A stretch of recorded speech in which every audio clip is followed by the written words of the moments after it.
The beginning of World War II, September 1st, 1939. At dawn, Nazi Germany launched a surprise attack on Poland. This attack began World War II. German leader Adolf Hitler had long dreamed of expanding his dominance in Europe. His plan was to seize Lebensraum, or living space, that is, new lands for the German people in Eastern Europe. In response to this attack, Britain and France, allied with Poland, declared war on Germany on September 3, 1939. However, Poland could not be defended. Within a few weeks, Nazi forces had occupied most of Poland. Blitzkrieg tactics and the Nazi advance in Europe. The German army was fighting in an innovative way. It was called Blitzkrieg, meaning lightning-fast attack. In this tactic, the enemy's defenses were quickly broken down by combined attacks by tanks and aircraft. In early 1940, Germany occupied Norway and Denmark. Then came the turn of Western Europe, Belgium, the Netherlands, Luxembourg, and then France.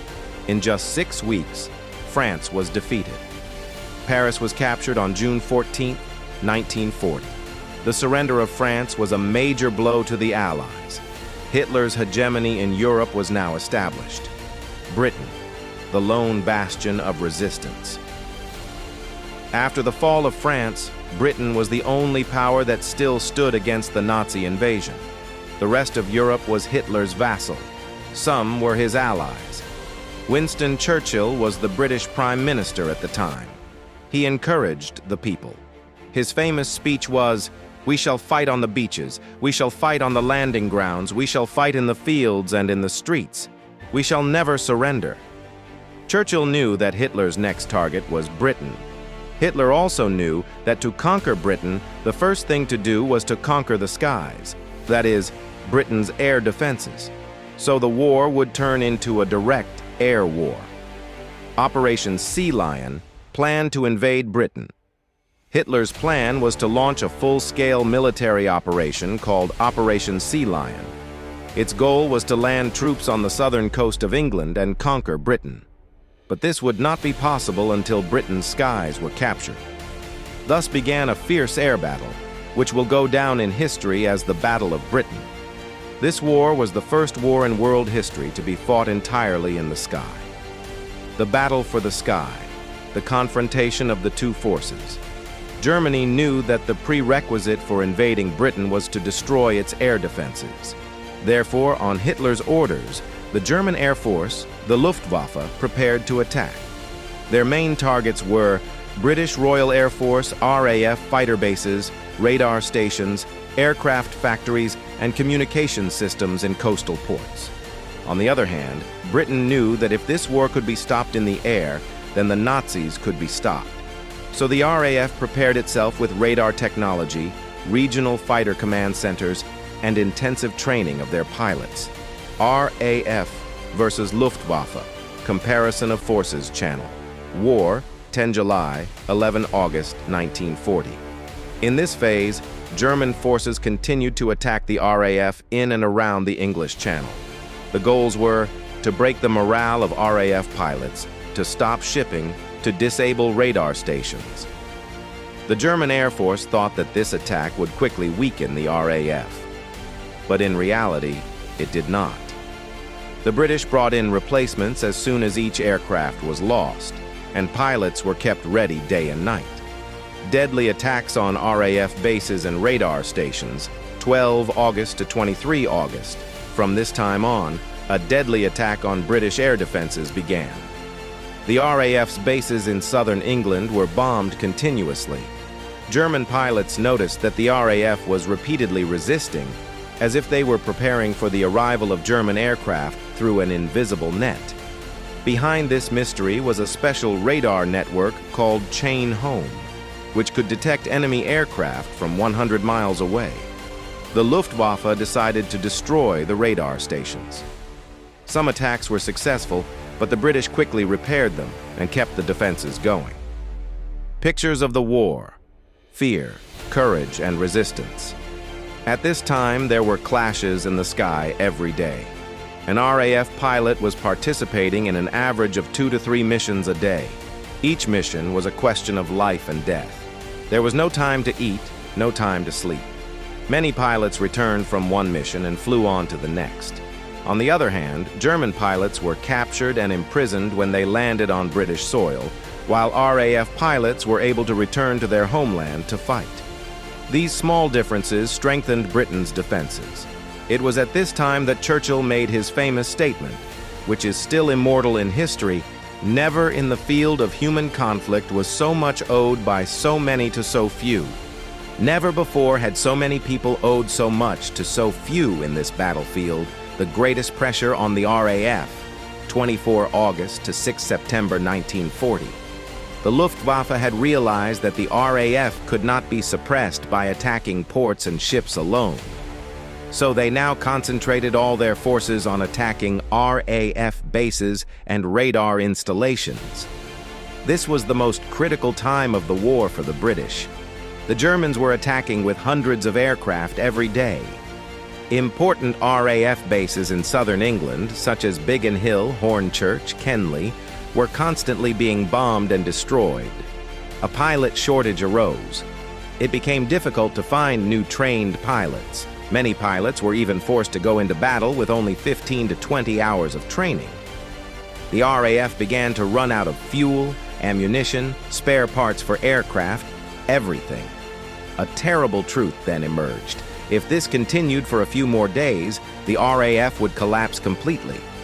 Hitler's dream was almost on the verge of success. Bad decision. Attack on London without the RAF, 7 September to 31 October 1940. The RAF was on the verge of collapse when Hitler and Göring, chief of the Luftwaffe, made a big mistake. On 7th September, the Luftwaffe suddenly stopped attacking RAF bases and began a massive bombing campaign on London. This overnight bombing campaign is known in history as the Blitz. What was the reason for this change? Hitler wanted to break the morale of the British people. On 24th August, a German bomber mistakenly dropped a bomb on London. In response, the British attacked Berlin. Hitler was furious and turned his attention to the British cities. But this decision became an overnight turning point for Britain. The RAF retreated. The RAF now had a chance to breathe. They repaired their bases, runways, radar stations. They began to prepare aircraft and pilots. Their fighting spirit began to return. Now RAF planes were flying over London every day, intercepting German bombers. Every day, squadrons of Spitfires and Hurricanes roared into the sky. The RAF stood up again. 15th September, the decisive day, 15th September, 1940. This day is remembered as Battle of Britain Day. Germany launched a massive attack. More than 1,500 planes took to the skies. The Germans thought the RAF had been wiped out, but the opposite was true. The RAF put up a final resistance. About 60 German planes were destroyed. Britain realized that they had survived. From that day on, the Luftwaffe began to slowly retreat. The RAF gradually took control of the skies. The German pilots were disheartened. Many were captured. Many lost their lives. Hitler suspended Operation Sea Lion. He realized that Britain would not accept defeat in the air. Victory for Britain. On 31st October 1940, the war officially ended. The Nazis failed to invade Britain.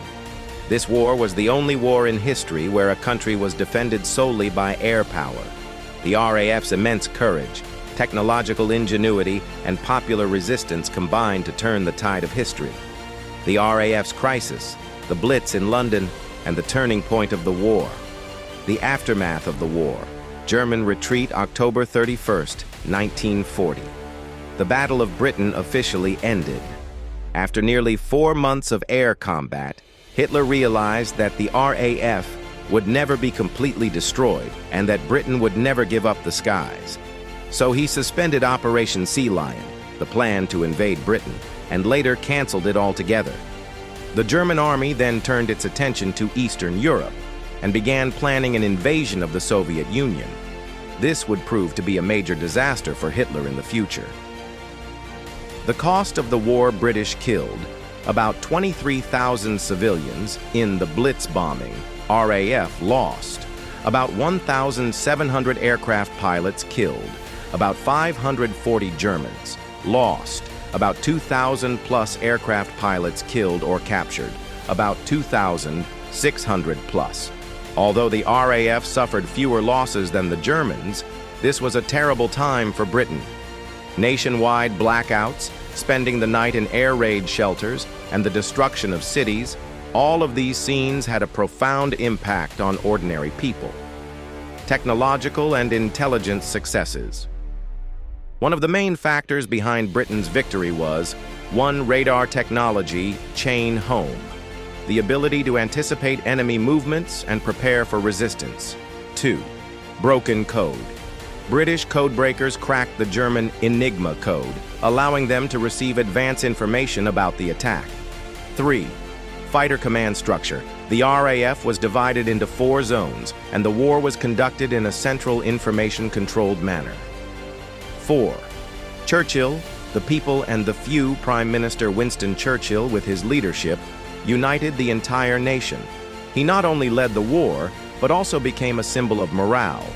Of the RAF pilots who saved Britain, Churchill said, "Never in the field of human conflict was so much owed by so many to so few." These few became the great heroes of history. Historical impact of the war won. Hitler's unstoppable image collapsed. This was Hitler's first defeat. 2. Britain's morale remains strong. The battle proves that the Nazis can be fought. It inspires future allies. 3. Public opinion in the United States changes. The war makes the American public realize that intervention is necessary to protect democracy in Europe. The course of World War II changes. This defeat causes Hitler to retreat east, invade the Soviet Union, and history takes a new turn. 6. Lasting honor in history. The Battle of Britain was not just a battle, it was an epic struggle for democracy, freedom, and national survival. To this day, September 15th is celebrated every year in Britain as Battle of Britain Day. It has become an example worldwide that if a nation is united, no matter how great the enemy, it is possible to stop it. This is the end of a complete and detailed history of the Battle of Britain,